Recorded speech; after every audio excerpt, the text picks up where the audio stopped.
түлік малдың етін 12 мүшеге жіліктеп бөлу. Қабыл алыңыздар, бісміллә.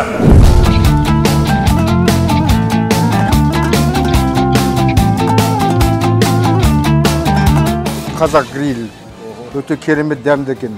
Керемет дәмді. Халық разы. Міне осындай өзіміздің ұлттық астарымызды дәстүрге айландырып, насихаттап, ел жұртқа таныстырып жүрсеңдер, олдың өзі бір керемет. Барымызды грильден кейін қымыз шұбаты керемет жүреді ғой. Керемет жүреді. Сондықтан сендерге мыңда бір рахмет. Өте дәмді, керемет. Жолдарың ашық болсын.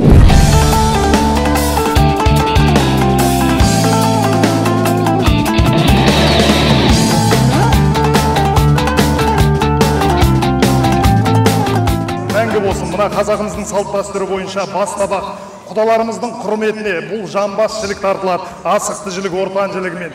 Неге жамбас тартылады десе, бұл жамбас сүйектің сақталу мерзімі 1000 жыл дейді екен қазақ атамыз.